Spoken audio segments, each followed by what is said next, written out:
आज यानी 14 अक्टूबर, आज से 69 साल पहले यानी 1956 को इसी 14 अक्टूबर के दिन डॉक्टर भीमराव अम्बेडकर ने करीब 3,65,000 अनुयायियों के साथ बौद्ध धर्म की शिक्षा ग्रहण की थी और उस दिन से इस तारीख को धम्मचक्र प्रवर्तन दिवस कहा जाने लगा। इस प्रवर्तन दिवस ने भारत में दलित आंदोलन को भी मजबूत किया। नतीजा, दलितों का एक बड़ा तबका समाज की मुख्य धारा में शामिल हुआ। लेकिन सवाल यह है कि क्या आज भी दलित मुख्य धारा में शामिल होकर भी मुख्य धारा से अलग हैं, या फिर दलगत राजनीति उन्हें मुख्य धारा में शामिल नहीं होने देना चाहती? आज ये सवाल इसलिए फिर से खड़ा हो गया है क्योंकि एक और चुनाव की वजह से बिहार में दलितों के नाम पर राजनीति फिर से गरमाई हुई है, तो दूसरी ओर महज इत्तेफाक कहें या फिर कुसंयोग, एक दलित आईपीएस वाई पूरन कुमार की आत्महत्या ने पूरे माहौल को और गरमा दिया है। कांग्रेस ने तो आज प्रेस कॉन्फ्रेंस कर मोदी के अमृतकाल को दलितों का श्रापित काल तक बता डाला। बिहार में दलितों के चेहरा चिराग पासवान ने तो यहां तक कह डाला कि आईपीएस वाई पूरन कुमार के परिवार को न्याय नहीं मिला तो कोई भी दलित परिवार मुख्य धारा में शामिल होने के बारे में नहीं सोचेगा। ऐसे में सबसे बड़ा सवाल यह है कि बिहार चुनाव से पहले ये दलित विरोधी सेंटीमेंट जो है वो भाजपा के लिए क्या कोई चिंता की बात है क्या? और एक सवाल और, पहले वरिष्ठ आईपीएस अधिकारी की आत्महत्या और फिर जांच अधिकारी की आत्महत्या, क्या ये पूरे प्रशासनिक व्यवस्था पर सवाल खड़े नहीं करता? आज आवाज अड्डा में करेंगे इसी पर खास चर्चा। नमस्कार, मैं हूं लक्ष्मण रॉय और चर्चा में शामिल होने वाले अपने मेहमानों से आपका परिचय कराऊं। इससे पहले एक रिपोर्ट देख लीजिए कि अब तक क्या क्या हुआ है।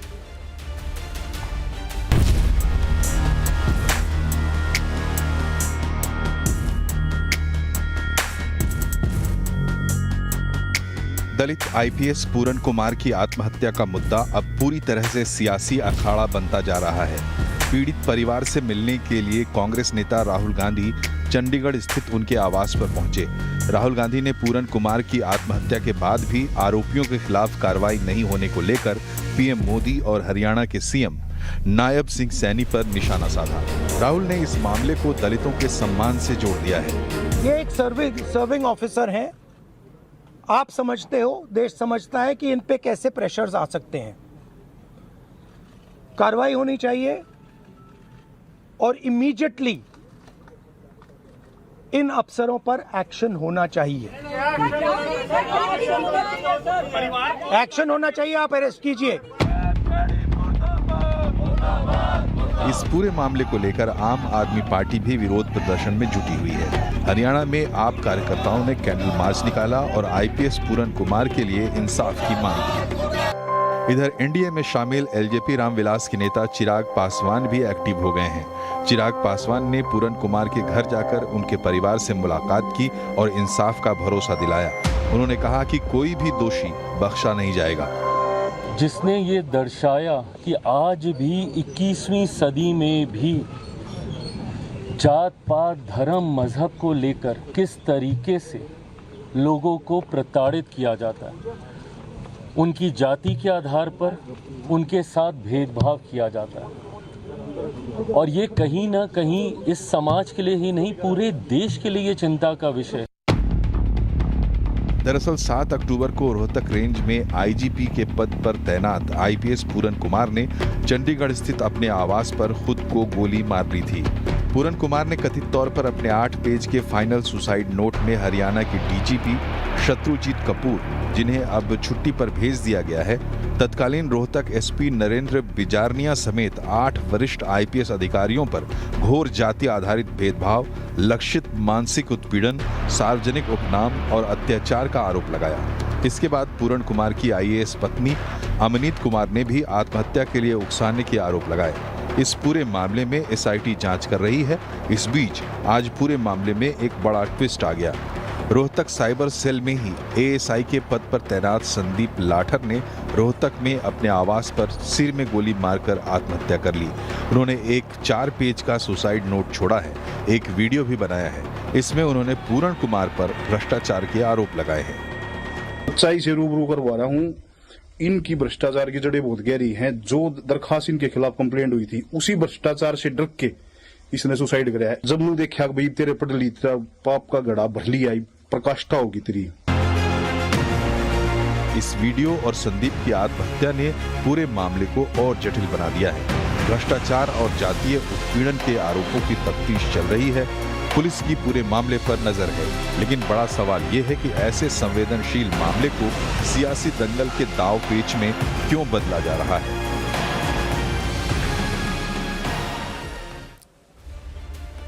आज इन सारे सवालों का जवाब ढूंढने की कोशिश करेंगे और मेरे साथ विशेष मेहमान हैं। कांग्रेस के प्रवक्ता महिमा सिंह हैं, जिन्होंने आज पूरी प्रेस कॉन्फ्रेंस करके इस पूरे मामले को विस्तार से कांग्रेस का पक्ष रखा। उत्तर प्रदेश के पूर्व डीजीपी विक्रम सिंह साहब हैं, जिन्होंने पूरे प्रशासनिक व्यवस्था को काफ़ी करीब से देखा है और इस घटना ने पूरी प्रशासनिक व्यवस्था पर भी एक सवाल खड़े किया है। और दो वरिष्ठ पत्रकार हमारे साथ जुड़ रहे हैं, सतीश के सिंह साहब और अवधेश कुमार जी कुछ देर में जुड़ेंगे। साथ में राजनीतिक विश्लेषक संगीत रागी साहब हैं। आप सही मेहमानों का बहुत बहुत स्वागत हमारे शो में। शुरुआत में महिमा सिंह मैम आपसे करना चाहूँगा।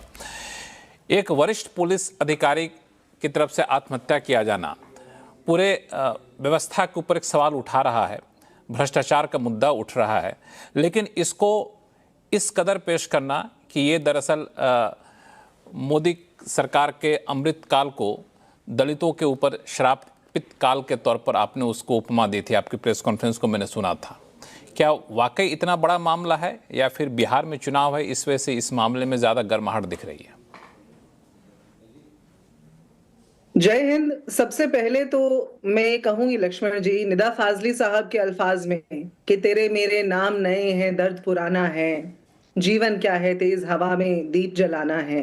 वो दीप जलाने की कोशिश हर दलित व्यक्ति जिसको बाबा साहब ने वो सब समान अधिकार दिए थे और समानता को इस लोकतंत्र की आत्मा बनाया था, वो सब समान अधिकार जो इस देश के हर नागरिक को प्राप्त हैं, वो हर दलित नागरिक को भी दिए थे। लेकिन अगर आप सिर्फ अक्टूबर के महीने की गतिविधियां देख लें, जहां पे आप देखेंगे कि उत्तर प्रदेश के चाहे वो हरिओम वाल्मीकि का मामला हो, चाहे वो इस देश के शीर्ष पटल पर बैठे हुए मुख्य न्यायाधीश श्री गवई का मामला हो, जहां पर हमने देखा किस तरह से सनातन का नारा लगाते हुए उनकी तरफ जूता उछालने का प्रयास किया गया, विफल प्रयास किया गया, लेकिन उसके बावजूद हमने जिस तरह का हमें विरोध देखना चाहिए था सरकार की ओर से, मीडिया की ओर से, नहीं देखा हमने। उसके बाद आप ये देख लीजिए कि ये एडीजीपी वाई पूरन कुमार का मामला हो गया। और एडीजीपी वाई पूरन कुमार वाले मामले से अगर हमें कुछ पता चलता है तो ये है कि एक दलित का बेटा, जिनकी पत्नी भी एक दलित आईएएस ऑफिसर हैं हरियाणा में, वो गुहार लगाता रहा साल दर साल। उन्होंने स्पष्ट तौर पे लिखा है कि साल 2020 से मंदिर जाने को लेकर प्रताड़ना हुई। जो मृत्युशैया पर पड़े हुए उनके पिताजी थे, उनसे मिलने तक के लिए छुट्टी नहीं दी गई। उनको जिस तरह की सुविधाएं प्राप्त कराई गई वो उस स्टैंडर्ड की नहीं थी जिस तरह से बाकी आईएएस आईपीएस ऑफिसर्स को कराई जानी चाहिए। इन सब बातों को देखते हुए लक्ष्मण जी, ये कैसे गलत है ये कहना कि ये जो अमृत काल का दावा है ये दरअसल दलितों का शापित काल है। मैं खुद इस समाज से ताल्लुक रखती हूँ और बहुत नजदीकी से उन सब लोगों का संघर्ष देखती हूँ लक्ष्मण जी, जो बड़ी मुश्किल से किसी तरीके से, किसी को आर्थिक समस्या है, किसी को किसी और प्रकार की समस्या है, निकल करके आते हैं और बड़ी मेहनत करके किसी की दी हुई खैरात नहीं खाते, बड़ी मेहनत से अपनी रोटी और इज्जत कमाते हैं। लेकिन उसके बाद अगर एडीजीपी वाई पूरन कुमार जैसा हश्र होना है तो फिर आप बताइए इस देश के दलित बेटे बेटियों के पास क्या उम्मीद है भविष्य में? इसमें महिमा जी मैं एक सवाल पूछूंगा आपसे, फिर मैं दूसरे मेहमानों के पास जाऊंगा। वो ये कि आपने इसको दलित का मामला किया, भ्रष्टाचार का मामला किया, लेकिन आज ही आपने देखा होगा कि जांच अधिकारी ने भी खुद आत्महत्या की। उन्होंने खुद एक सुसाइड वीडियो पूरा बनाया और उन्होंने उल्टा वाई पूरन सिंह पर आरोप लगाया कि वो खुद भ्रष्टाचार में लिप्त थे, दलित होने के नाम पर वो अधिकारियों को इसको इनकैश किया करते थे। तो फिर ऐसे में तो सारा मामला उल्टा पड़ जाता है ना। एक बार अपने ऊपर गोली चलाने से पहले शायद लाखों बार मरा होगा व्यक्ति अपने मन में, चाहे वो रोहतक के संदीप लाठर हो आज या वो वाई पूरन कुमार हो। ये जो बात है ये एक मानसिकता की बात है लक्ष्मण जी। आपने बिल्कुल दुरुस्त कहा कि उन्होंने ये आरोप लगाए हैं। अब देखिए सच्चाई सामने आएगी, जब शिनाख्त होगी, जब फेयर इन्वेस्टिगेशन, फेयर ट्रायल होगा, जो हर एक विक्टिम का अधिकार है। अब देखना ये है कि कब सरकार के कान पे जूं रहेगी और कब वो होगा। लेकिन अगर आप वाई पूरन कुमार जी का 8 पेज का सुसाइड नोट देख लें, आपने जरूर देखा होगा, आप तो वरिष्ठ पत्रकार हैं और तमाम रिपोर्ट्स उसके ऊपर बाहर आ चुकी हैं। उस सुसाइड नोट के अंदर लक्ष्मण जी बाकायदा ये लिखा गया है कि मेरे खिलाफ एक साजिश रची जा रही है। ये बात आज से 7-8 दिन पहले लिख करके वो व्यक्ति अपनी जान की आहुति देकर के चला गया। उसके बाद उनकी पत्नी ने एफआईआर कराने की कोशिश की और मुख्यमंत्री के सामने ये बात कही, नायब सैनी के सामने, कि मुझे आशंका है कि इसको डाइल्यूट करने की कोशिश की जाएगी इस मामले को, और मेरे पति के खिलाफ साजिश रचने की कवायद जारी थी और शत्रुजीत कपूर का और तमाम अधिकारियों का नाम उसमें लिया था। और 6 दिन हो गए आज तक पोस्टमार्टम नहीं हो पाया है। और आज ये जो नई वारदात सामने आई है, हम तो कहते हैं दोनों जगह और जहां पर भी नाइंसाफी हो, अन्याय हो, उसकी न सिर्फ जांच होनी चाहिए बल्कि इंसाफ होना चाहिए और सरकार को जागते हुए इतनी देर नहीं लगनी चाहिए। आप बताइए, आज शत्रुजीत कपूर है, आप ये बताइए, ये मामला तो आज हुआ। आप बताइए, एएसआई जो हैं, आप जवाब लीजिएगा औरों से भी, एएसआई ने आज अपने आप को गोली मार ली, आत्महत्या कर ली। पिछले 6 दिन से सरकार क्या सो रही थी और कल भी शत्रुजीत कपूर को मात्र छुट्टी पे भेजा गया है। जब इतने गहन आरोप थे, मात्र छुट्टी पे भेजना, और जिसके ऊपर संदीप लाठर आरोप लगा के गए हैं, वो तो पहले ही दिवंगत हो चुके हैं।